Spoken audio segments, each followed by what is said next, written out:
Assalamualaikum warahmatullahi wabarakatuh. Saya Siti Rogaya alias Sandina dari kelas Ilmu Politik 2002B akan menjelaskan tentang sosiologi antropologi dan ruang lingkupnya.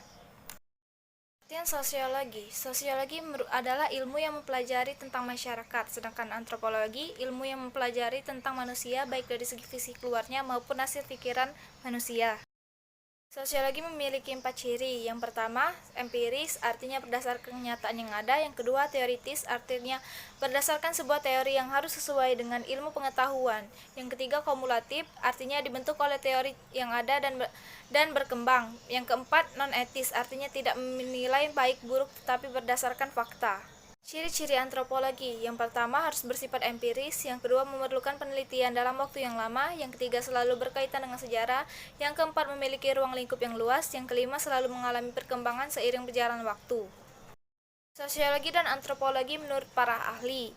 Menurut Max Weber, sosiologi merupakan ilmu yang mempelajari tindakan sosial, sedangkan menurut Ralph dan Harry, antropologi sebagai ilmu yang mempelajari manusia dan semua yang dikerjakan manusia.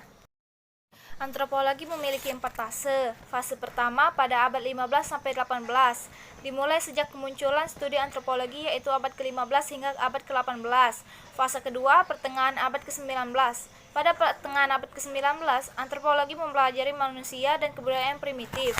Fase ketiga, awal abad 12, antropologi mempelajari masyarakat dan kebudayaan suku bangsa di luar Eropa untuk kepentingan pemerintahan kolonial.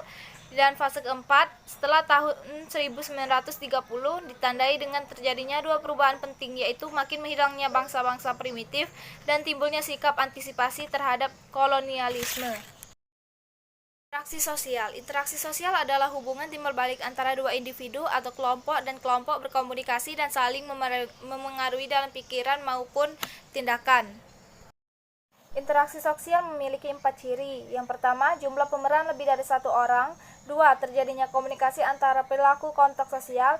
3. Memiliki maksud atau tujuan yang jelas. 4. Berdasarkan pola suatu sistem sosial tertentu.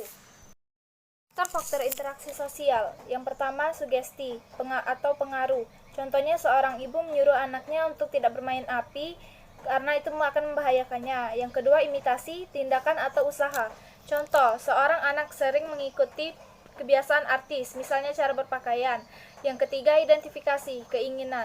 Contoh, seseorang yang bermimpi untuk menjadi seorang sukses. Yang keempat, simpati, tertarik pada orang lain. Contoh, seseorang yang sedang tertimpa musibah. Yang keempat, motivasi, dorongan kepada seseorang. Contohnya, memberi motivasi atau dorongan untuk orang yang sedang ada masalah. Dilema mudik masyarakat di tengah pandemi COVID-19. Pandemi COVID menimbulkan keresahan masyarakat di berbagai bidang, tidak terkecuali kebiasaan mudik masyarakat pada hari raya maupun tahun baru. Hal ini tentunya menciptakan berbagai dilema bagi masyarakat. Mudik merupakan fenomena sosial di Indonesia yang terjadi setiap tahun. Penyebaran COVID sampai saat ini masih terus berlanjut. Akan tetapi, orang-orang pada saat ini terus melakukan perjalanan mudik. Ada sebagian masyarakat yang patuh dan ada juga sebagian tetap mudik dengan menetapkan protokol yang berlaku.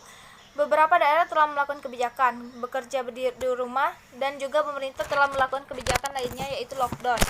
Dengan adanya kebijakan baru tersebut juga membuat perubahan pada kehidupan sehari-hari masyarakat dan menjadi penghambat bagi mereka dalam beraktivitas, termasuk salah satunya perubahan budaya mudik masyarakat dikarenakan mereka menjadi terkurung dan tidak bisa kemana-mana. Terima kasih.